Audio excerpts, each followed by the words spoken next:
Hello students, welcome back to my YouTube channel professor Shubham Tiwari, जहां पे provide होता है हमारे कॉमर्स क्लास वाले बच्चों के जितने भी आपके सब्जेक्ट हैं उसके syllabus, paper pattern and most important questions की वीडियो बात करेंगे। हमारी SY BCom class sem third आप लोग के जितने भी सब्जेक्ट है उसके मोस्ट इंपॉर्टेंट क्वेश्चंस मैं पहले ही प्रोवाइड करा दिया हूं। आप लोग की सीरीज चल रही है मैनेजमेंट अकाउंटिंग का और पहुंचे हैं लेक्चर नंबर 13। आपको वहां पे दिख रहा है लेक्चर नंबर 13 इसलिए जल्दी शिफ्ट हो गए क्योंकि बहुत सारे बच्चों की डिमांड रही थी, सर हमारे कॉलेज में एग्जाम बहुत जल्द होने वाले हैं तो इस टॉपिक के एटलीस्ट हर एक टाइप के 3 से 4 प्रैक्टिकल पहले करा दो, बाकी प्रैक्टिकल्स आप कराते रहना उन बच्चों के लिए जिनका एग्जाम थोड़ा सा डिले है। तो number of sums, number of practical questions आपको बहुत दिखने वाले हैं। मतलब एक बेस लेवल से ले जाके एडवांस लेवल तक पढ़ाया जाएगा। मतलब बहुत सारे कॉन्सेप्ट की प्रैक्टिस करा दूंगा क्योंकि 60 आउट ऑफ 60 ऑब्जेक्टिव है मेरा कि हर एक बच्चा जो कंप्लीट सीरीज फॉलो करे उसका इजिली हो जाए। भाई उस टाइप से बाहर आना ही नहीं चाहिए क्वेश्चंस। तो आज स्टार्ट हो रही है हमारी common size balance sheet. Common size balance sheet में आज पिक किया गया बहुत ही सिंपल क्वेश्चन, मतलब पहला क्वेश्चन और बहुत ही सिंपल क्वेश्चन। तो चलिए स्टार्ट करते हैं क्वेश्चन।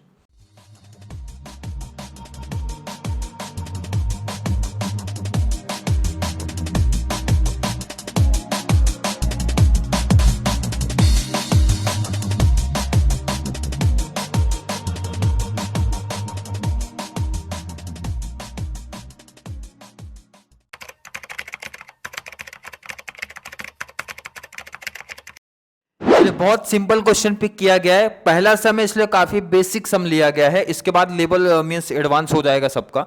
बात करने वाले प्रिपेयर है कॉमन साइज क्लियर। देखो क्वेश्चन में तो कोई डाउट नहीं, हमेशा क्लियर मेंशन करता है। और ये जो डिटेल्स आपका ध्यान रखना है यहाँ पे, prepare a common size balance sheet of comment on the financial position of G limited and L limited. दो कंपनी का डिटेल है। अभी तक आपने क्या किया था, ट्रेंड में देखा, दो ईयर का डिटेल था, 3 ईयर का डिटेल था, मतलब 2-3 ईयर का डिटेल्स वाले कॉन्सेप्ट देखे। बट यहाँ पे आप 1 ईयर का डिटेल देखोगे, बट कंपनी हो सकता है 2 कंपनी का डिटेल आपको दिया हो, 3 कंपनी का डिटेल आपको दिया, कोई प्रॉब्लम नहीं है। तो फर्स्ट आपकी जी लिमिटेड है तो आप यहाँ पे लिख दिया करो भाई जी लिमिटेड की डिटेल है। सेकेंड आपको एल लिमिटेड की डिटेल दिया है तो यहाँ पे ध्यान रखना ये जो परसेंटेज है वो रहेगा जी लिमिटेड का, मीन्स फर्स्ट कंपनी का, एंड सेकेंड परसेंटेज आपका रहेगा एल लिमिटेड का। क्लियर है कि नहीं है? अगर मैं सम को देखता हूं और जो बच्चे स्टार्टिंग से प्रैक्टिस करें तो बोलेंगे सर एकदम इजी लेवल का क्वेश्चन है, फॉर्मेट में कोई दिक्कत ही नहीं आनी चाहिए, सब डिटेल्स क्लियर मेंशन करते हैं। तो पहले तो काम हमारा यही बनता है फॉर्मेट। जैसे मैं बार बार बताता हूं कि अगर किसी बच्चे को फॉर्मेट समझ गया तो ये कॉन्सेप्ट समझ गया। परसेंटेज बहुत इजी लेवल का है, बहुत आसान लेवल का है। मैं बोलता हूँ परसेंटेज सबसे आसान यही है आपका, कैसे कैलकुलेट करना है वो आप मेरे पे छोड़ो। अब देखो इधर कॉन्सेप्ट क्लियर कराना मेरा काम है। सोर्सेस ऑफ फंड पहला कॉन्सेप्ट निकल के आता है, हर एक बच्चों को पता है, फिर से रिपीट कराता हूं। सोर्सेस ऑफ फंड में आपके 2 पार्ट हैं, owner's fund, loan fund. Owner's fund, loan fund, owner's fund and loan fund. Owner's fund में 3 चीजें, 2 के बाद आती हैं 3 चीजें। कौन कौन से? Share capital, reserve and surplus and loss and fictitious assets. Question clear बोल रहा है भाई, हमारे पास 2 ही एसेट है, फिक्स है, करंट है, और कोई एसेट की बात ही नहीं हो रही है, इन्वेस्टमेंट की भी बात नहीं हो रही है इस सब में। तो इसका मतलब सर फिक्टिशियस एसेट्स तो है नहीं। तो पहले मैंने क्या बोला भाई, 2 चीजें। एक तो पहला आता है ओनर्स फंड। क्या आता है? Owner's fund. और इसके अंडर चीजें आती है, इसलिए इसको अंडरलाइन करो। भले एक ही डिटेल है बट मुझे लगता है कि अंडरलाइन आपको करना चाहिए। जैसे इस सम में देखोगे शेयर कैपिटल दिया, रिजर्व एंड सरप्लस, 2 चीज दिया। मैंने बोला इसके अंदर 3 चीज आती है, पहली दूसरी। कौन कौन सी? देखो इधर पहला तो मैंने बोला कि भाई आपको शेयर कैपिटल आएगा, आएगा कि नहीं आएगा? आपको रिजर्व एंड सरप्लस दिया रहेगा जो कि ऐड होता है इसमें। नेक्स्ट आपका लॉस एंड फिक्टिशियस एसेट्स आता है जो कि सब में नहीं दिया तो लिखना ही नहीं है थर्ड पार्ट। तो ये 2 का टोटल कर लो आप। टोटल करोगे तो भाई क्या, किसका टोटल किया आपने? टोटल ओनर्स फंड, इसी का तो टोटल आप करोगे। इसको बॉक्स में रिप्रेजेंट आप कर दो, ज्यादा बेस्ट होगा। हो गया यहां तक का कॉन्सेप्ट। पहला ओनर्स फंड आया। सेकंड मैंने क्या बोला था आपसे, क्या आता है आपको? लोन फंड आता है। आएगा कि नहीं आएगा? लेकिन जब लोन फंड आप लिखने गए तो देखो ना, लोन फंड का कोई डिटेल है क्या? लोन फंड में डिबेंचर आता है, लोन आता है, बट सर कुछ कॉन्सेप्ट ही नहीं है। तो इसका मतलब है ये तो हमारा सर खाली रहेगा, वैसे भी कहीं भी डिटेल नहीं है तो खाली है। नहीं लिखे सर तो भी चलेगा क्या? बिल्कुल चल जाएगा, कोई दिक्कत नहीं, क्योंकि डिटेल ही नहीं दिया ना हमें। अदरवाइज लिख दिया तो अमाउंट खाली रख दो। और 1+2 का जब टोटल आप करते हो तो आपको मिलता है कैपिटल एम्प्लॉयड। क्या मिलेगा? Capital employed 1+2।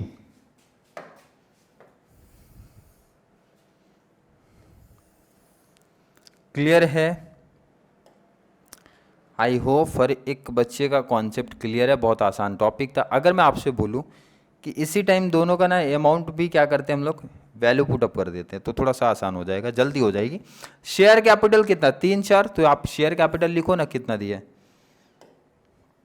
Share capital? कितना है भाई? 3 और सेकंड कितना है? 4। 3 and 4। रिजर्व एंड सरप्लस कितना दे के रखा है? देखो इधर 2, 3, तो लिख दो इधर पे भाई 2, 3। दोनों को टोटल करना है तो क्या मिल जाएगा? Total owner's fund. तो 3+2 हो गया 5, कैलसी भी उठाना नहीं पड़ा। और ये 4+3 हो गया 7। लोन फंड है ही नहीं सर हमारा, कैपिटल एम्प्लॉयड मिला 1+2, मतलब ये जो लोन फंड ही नहीं है, तो यही टोटल सेम कॉपी हो जाएगा। कोई दिक्कत अगर मैं बोल रहा हूँ किसी बच्चे को, कोई हार्ड कॉन्सेप्ट लग रहा है क्या? बहुत सिंपल टॉपिक निकल के आ रहा है अभी तक तो। चलिए आगे जरा शिफ्ट होते हैं। क्वेश्चन भी साथ लेके चलो भाई, क्वेश्चन का काम है ना हमें। अब ध्यान रखो यहाँ पे गैप जगह रख रही, क्योंकि मैं टेबल पहले से ही प्रिपेयर किया था। तो ध्यान रखना आपके एग्जाम में क्या करना है आपको भाई, एक टेबल पे मीन्स एक पेज पे आपका आ जाएगा सोर्सेस ऑफ फंड, सेकंड पे क्या एप्लीकेशन ऑफ फंड। तो बच्चों को ये डाउट नहीं होना चाहिए सर गैप इतना रखना जरूरी है क्या? नहीं, गैप रखना जरूरी नहीं है, गैप रखना जरूरी नहीं है। ये यहाँ पे मैंने फॉर्मेट पहले से बनाया, तो कॉन्सेप्ट आपका छोटा था इसलिए छोटा हो गया। अभी आगे ऐसा भी आएगा तो ये पेज के हिसाब से ऐड है, तो पेज वाला डाउट किसी बच्चे को नहीं होना चाहिए कि सर। चलिए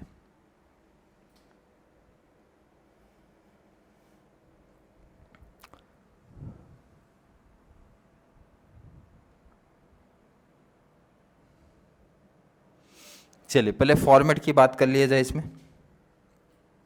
पहला एप्लीकेशन ऑफ फंड में सबसे पहला आता है हमारा फिक्स एसेट्स, और हर सम में फिक्स एसेट्स तो दिया ही होगा। सम जब आप देखते हो देखो ना, फिक्स एसेट दिया है कि नहीं दिया? क्लियर है। सेकंड इन्वेस्टमेंट आता है, बट इन्वेस्टमेंट कहीं दिया नहीं है, तो इन्वेस्टमेंट नहीं दिया तो मत लिखो। और इन्वेस्टमेंट के बाद आता है हमारा वर्किंग कैपिटल। वर्किंग कैपिटल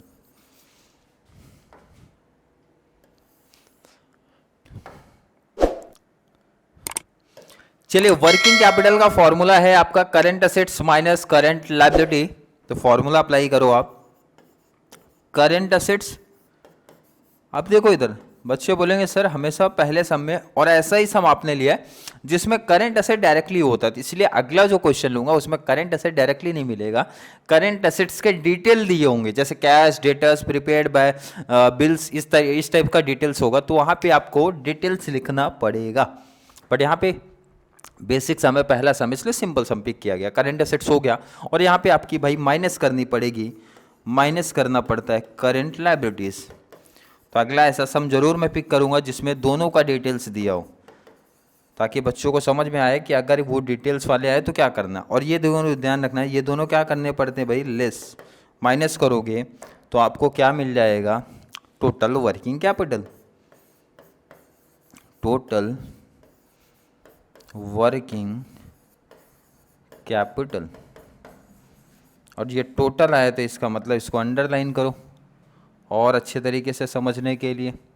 और देखो ना इधर पे फिक्स एसेट का total plus total working capital जब आप करते हो तो आपका फाइनल आंसर आ जाएगा, जिसपे ये सम टैली होता है कैपिटल एम्प्लॉयड। इसी पे तो टैली होगा ना आपका कॉन्सेप्ट 1+2, क्योंकि यहाँ पे इन्वेस्टमेंट तो था नहीं, क्योंकि तीन चीज़ें आती है हमारी एप्लीकेशन ऑफ फंड में, fix asset, investment, working capital. Investment था नहीं इसलिए लिखा नहीं, वर्किंग कैपिटल का फॉर्मूला लगाया, दोनों का प्लस कर दूंगा और सम इसी पे टैली हो जाएगा। क्लियर है कि नहीं? चलिए अब आगे का काम है सिर्फ अमाउंट वहाँ से देखो, कॉपी कर लो फट से। करंट लायबिलिटी सबसे पहले क्लियर करो। देखो ना इधर पे 1,50,000 लिखो आप ना, यहाँ पे 150, बाकी का अमाउंट भी कॉपी करना पड़ेगा, ज़रा इनको साइड लो। चलिए लिख देते हैं भाई, फिक्स असेट्स कितना दिया है 4 लिख दो आप 4, सेकेंड आपका भी 4 है, 4 लिख दिया। कोई दिक्कत किसी बच्चे को बिल्कुल नहीं होनी चाहिए। करेंट एसेट्स लिख दो, साइड करो क्वेश्चन को। 2,350 2 लाख, और ये आपका कितना दिया है 350। इसमें से ध्यान रखना ये माइनस होता है, क्योंकि फॉर्मूला आपने यही लिखा है ना भाई, current assets minus current liabilities, minus करो। 2 में से 1 गया आपका, कितना बचेगा 1। 350 से 50 गया तो कितना बचा 3। कैपिटल एम्प्लॉयड कैसे 1 + 2, 1 + 2 2 बोले तो ये टोटल 4 इधर 1 इधर, 4 और 1 कितना होता है,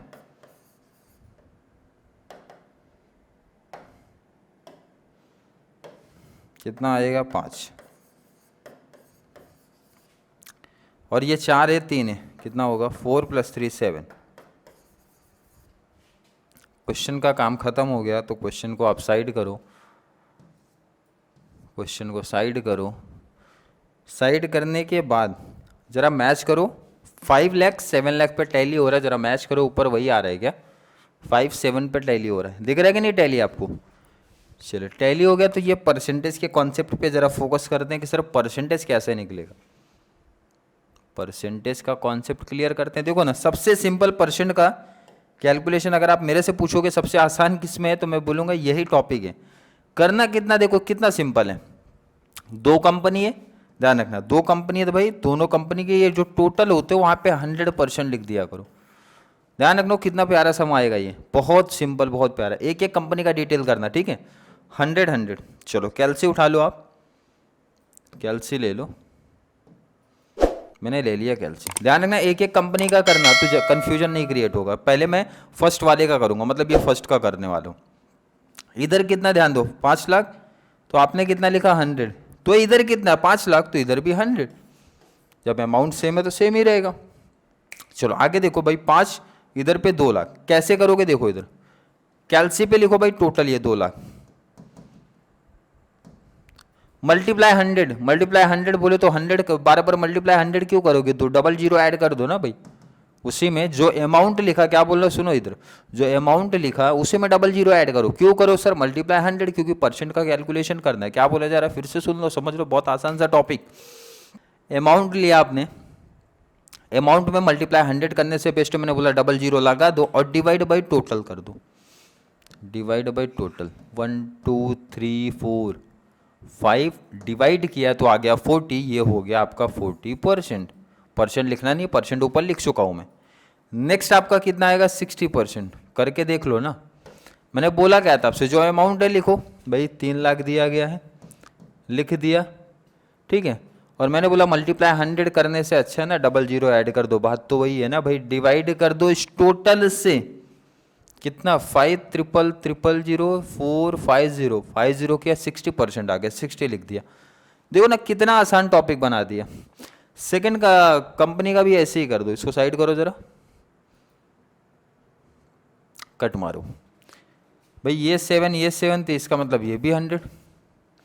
आगे आ जाओ, शिफ्ट हो जाओ भाई 3 लाख, कैलसी पे लो भाई 3 लाख हो गया। मैंने बोला 00 ऐड कर दो, डिवाइड कर दो टोटल, टोटल कितना दिख रहा है, टोटल है 7 ट्रिपल 4 50 50 है किया, तो आंसर आ रहा है आपका 42.857। कितना आ रहा है आपका 42.857, बोले तो ये 6 हो जाएगा 857। थर्ड नंबर 7 है तो बगल वाले को एक बढ़ा दूँ। क्लियर है कि नहीं है। देखो ना एक और एग्जांपल की प्रैक्टिस कर लेते हैं। कितना दे के रखा है अमाउंट 4 लाख, लिख लिया, 00 मैंने बोला ऐड कर दो, ऐड कर दिया, डिवाइड बाई टोटल ले लो ना भाई, डिवाइड बाई 7 4 5 कितना आ रहा है 57.142, बोले तो 142 है तो 14 ही रहेगा। अगर मैं पूछूं किसी बच्चे को, देखो परसेंट क्या कैलकुलेशन में कोई दिक्कत आ रही है क्या, कुछ ऐसा लग रहा है क्या हार्ड है, देखो ना ये कॉन्सेप्ट भी कितना सिंपल निकल गया था।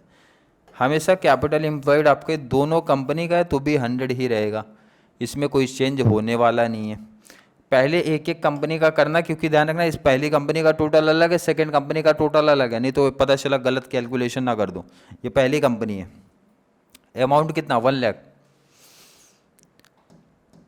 लिख लिया, डबल जीरो ऐड करो, डिवाइड बाई 5 लाख,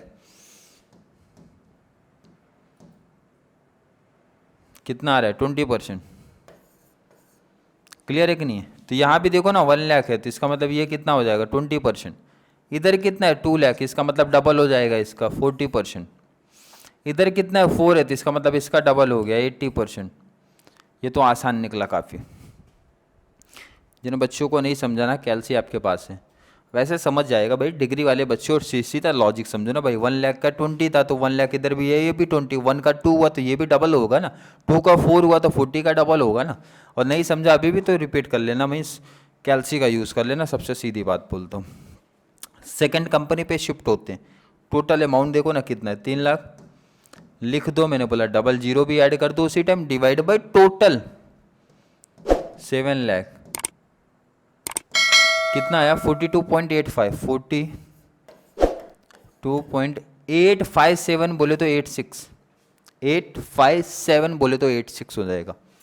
क्लियर है क्या? आगे देखते भाई 50,000, डबल जीरो ऐड करो आप, डिवाइड बाई कर दो भाई, टोटल अमाउंट कितना दिख रहा है 7 लाख, कितना आ रहा है 7.14। कोई दिक्कत किसी बच्चे को नहीं होनी चाहिए। आगे बात करते हैं 3,50,000 है तो ये 50% भी होगा। 7 लाख का हाफ होता है ना आपका, सीधा दिमाग लगाओ ना भाई, 7 लाख का हाफ होता है तो 50% होगा, और 4 लाख आपका 57.14 हो जाएगा। मैंने कैसे ऐड किया देख लो ना इधर भाई, 4 लाख का क्या मतलब है 3 लाख प्लस 50%, 50,000, 350 प्लस 50, तो परसेंट मैंने ऐड करके लिख दिया। और नहीं समझा तो कर लो भाई, सबसे अच्छा है, इतना दिमाग लगाने से अच्छा कर लो। जो अमाउंट है मैंने बोला था अमाउंट लिख दो भाई, 4 लाख कितना दिया 4 लाख, डबल जीरो ऐड कर दो, डिवाइड बाई टोटल कर दो, 57.14 आ रहे कि नहीं आ रहे? आई होप हर एक बच्चे को ये कॉन्सेप्ट समझ में आया होगा। बहुत सिंपल सा टॉपिक था। अभी भी अगर किसी बच्चे को कोई दिक्कत आ रही है, कोई भी प्रॉब्लम आ रही है, तो बहुत जल्द नीचे कमेंट पे ऐड करो, जिससे हर एक बच्चे का बहुत अच्छे तरीके से कॉन्सेप्ट क्लियर होना चाहिए। जिन बच्चों का एग्ज़ाम नज़दीक है और उनको कोई टॉपिक में, मैं स्पेशली मैनेजमेंट अकाउंटिंग में अभी भी डाउट आ रहा है सर कि ये टॉपिक की वीडियो आप पहले लेके आ जाओ क्योंकि हमारे कॉलेज में एग्ज़ाम नज़दीक है, तो बच्चे जैसे डिमांड करेंगे वो टॉपिक आपके लिए पहले आ जाएगा। क्योंकि मुझे पता है बहुत सारे बच्चे प्रीवियस ईयर की सीरीज़ देख के ये कॉन्सेप्ट क्लियर कर चुके हैं, क्योंकि प्रीवियस ईयर भी आपके लेक्चर्स कराए गए थे बहुत सारे। बट डिफरेंस ये है कि इस बार काफ़ी बेस लेवल से क्लियर करा रहे जा रहे कॉन्सेप्ट, और नंबर ऑफ प्रैक्टिकल क्वेश्चंस आपको बहुत ज़्यादा देखने मिलेंगे। तो चलिए मिलेंगे नेक्स्ट क्लास में, जहाँ पे हम लोग बात करने वाले हैं कॉमन साइज के बैलेंस शीट के बारे में और प्रैक्टिकल क्वेश्चंस के बारे में। तब तक के लिए थैंक यू सो मच।